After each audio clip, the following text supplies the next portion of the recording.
ব্যাংকেবল করার জন্য এই ক্যাপাসিটি চার্জটা এই ইনভেস্টারকে দিয়ে এখানে পাওয়ার স্টেশন নিয়ে আসছে।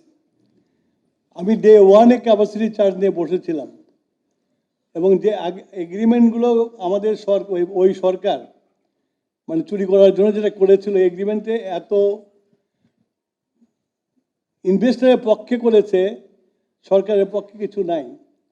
সুতরাং আমরা যদি ওদের সাথে বসিও নেগোসিয়েশনে, ওরা ক্যাপাসিটি চার্জ দেবে না। আমি বসেছি, চাইনিজদের সাথে বসেছিলাম আমি, তারা বলেছে যে আপনি যদি ক্যাপাসিটি চার্জ এখন বন্ধ করে দেন, আমাদের ব্যাংক আমাদের টাকা ফেরত চাইবে, আমরা সেটা পারবো না।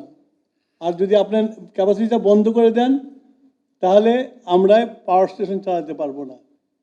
আর আমার অবস্থাটা বুঝতে হবে আপনাদেরকে। আমি যদি এটা জোর করতে যাই, যদি পাওয়ার বন্ধ করে দেয়, তাহলে কিন্তু এই দেশের মধ্যেও আবার পাওয়ারের ক্রাইসিস সৃষ্টি হবে।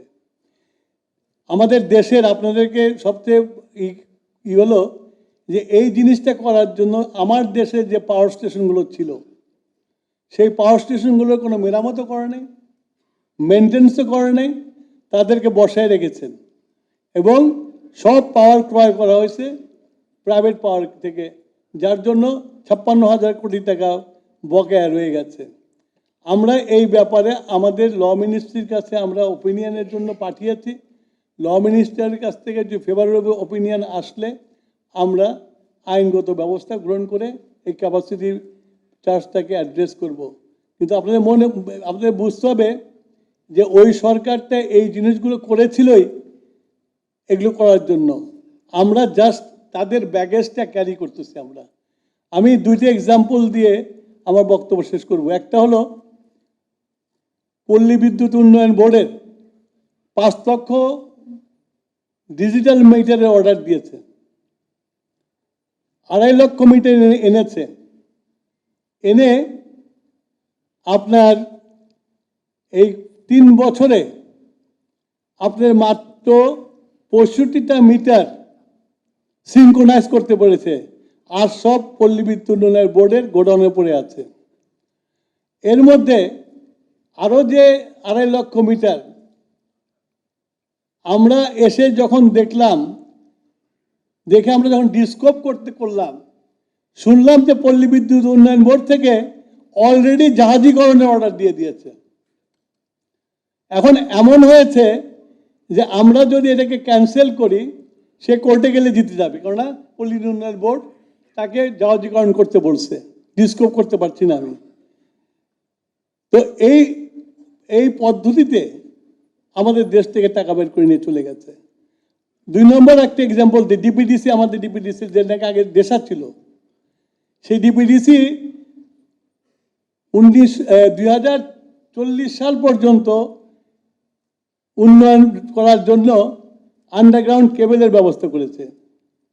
সেখানে 65টা সাবস্টেশন করার কথা। যে প্রকল্প যে মেয়াদ ছিল, সেই মেয়াদ নভেম্বর মাসে শেষ হবে। মাত্র 38টা সাবস্টেশন বসেছে এবং প্রকল্প বহির্ভূত স্ক্যাডার বিল্ডিং করার জন্য আপনারা দেখবেন শাহবাগের পিছনে টুইন টাওয়ার তৈরি করা হচ্ছে। যে প্রতিষ্ঠানটি কোনো প্রফিট করতে পারে না, সেই প্রতিষ্ঠানটির টুইন টাওয়ার বিল্ডিং বানিয়েছে। সেখানে international standard swimming pool, gym এইসব তৈরি করেছে। কিন্তু যারা এটা ব্যবহার করবে, তারা সরকারের কাছে টাকা নিয়ে কোনো আয় করতে পারে না, প্রফিট করতে পারে না, লসে থাকে, সরকার সাবসিডি দেয়। তো এই কাজ করার পরে এখন আমরা যখন এটাকে ধরলাম, সেখানে দেখলাম কোনো অংশ 50% হয়েছে, কোনো অংশ 60% হয়েছে, কোনো অংশ 30% হয়েছে। এখন এই প্রকল্পটা যদি আমরা বন্ধ করে দেই, তাহলে এত যে টাকাগুলো খরচ হয়ে গেছে সবগুলো ওয়েস্ট হয়ে যাবে। আবার এটা গেলেও আমাদের জন্য খুব ডিফিকাল্ট। তো এই যে ব্যাগেজগুলো আমাদেরকে দিয়ে গেছে, লুটপাট করে চলে গেছে, এগুলো এখন আমাদেরকে, এই যে আমরা 3 মাস 4 মাস ধরে গভর্নমেন্ট আসছি, আমাদেরকে এগুলোকে অ্যাড্রেস করতে হচ্ছে। সুতরাং আপনাদেরকে আমাদের একটু সময় দিতে হবে। এই জন্য জিনিসগুলোকে অ্যাড্রেস করার জন্য। সবাইকে ধন্যবাদ। এর মধ্যে পর্যায়ে আমার নাম খালিদা মাননীয় হাসান। মন্ত্রী আমার নাম খালিদা হাসান। আমি